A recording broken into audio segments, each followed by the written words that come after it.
All right, so I'm copying TPMS sensors for the new wheels here. And what we've done is gone in and read them individually and then scan them from the computer as well to make sure that they match. You can see they all match. So this scanner makes it easy. We go into copy by OBD. It asks if we want to copy those 4 IDs. We do. It says, do you have 4 sensors close?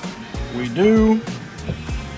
And then it just goes through one at a time, programs all 4 sensors at the same time, and then clones them. And so what it does is it makes them imitate the IDs from the original tires.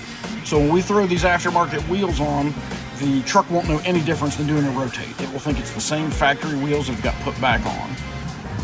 All right, so it takes it probably 3 or 4 minutes, but you can see now we've got all the cloned IDs. And like I said, we pop these in the new wheels, throw them on the truck, and it won't know any different than a rotate. And these Mopars are all self-learning. As you drive down the road, it picks up the positions. You don't have to reprogram it. So it should just be plug and play and just that simple. So we'll get them installed on the wheels and get some tires thrown on. All right, this is not new technology, but it seems to be to some people. These wheels that I'm going to be putting on are reverse drop center, which means they're just built backwards. This drop center is what you have to get the tire to drop underneath in order to get them to go on.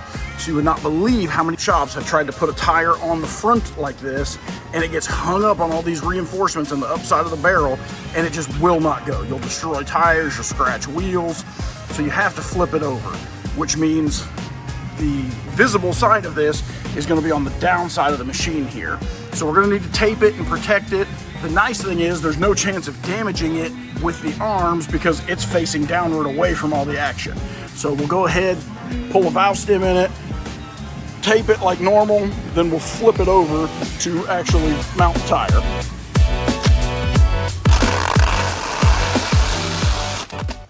Pull in the valve stem. Even though we've got the tape, I like to use something softer just to make sure we don't push a hole right through the tape. Figure I'd do it for all the customers' cars. Might as well take care of mine as well as I do other people's. Be extra careful to clamp it down. So on the tire here, these are an asymmetrical tread, meaning one side's not the same as the other, but they are not directional. So you have to put it inside on the inside, outside on the outside, but once it's on, you can rotate them like normal. The problem is with a reverse drop center wheel, I'm not going to be able to see this mark when I put it on face down. So what I like to do is just take a grease pencil, go to the other side, and put a mark on it. That way I have something to visually reference when I'm putting it on upside down like this.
Mounted up like normal, finger plate on the front.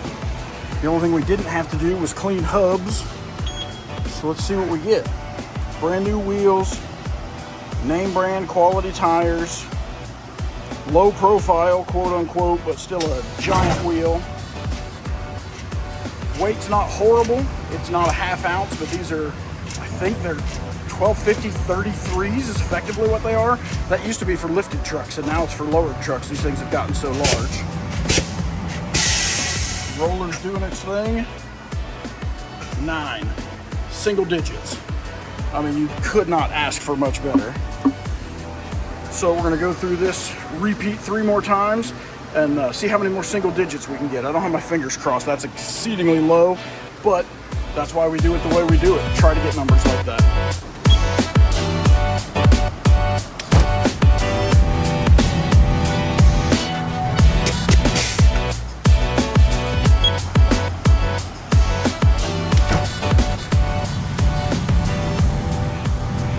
So the main reason I said I wasn't confident that they would all turn out great is one of my soft jaw covers broke, and so I wasn't able to grab the wheel from the inside without scratching it, which meant I wasn't able to massage the beads after we got the tires installed, and that's just never going to be your best work. So 2 of them turned out perfectly fine. 2 of them are at the high end of acceptable. So when I do my break-in oil change, we're going to take those back off, massage the beads, and see if we can't get some improvement. But overall, I think they look great, and I'm going to love how these wheels look on this truck. Much better than stock.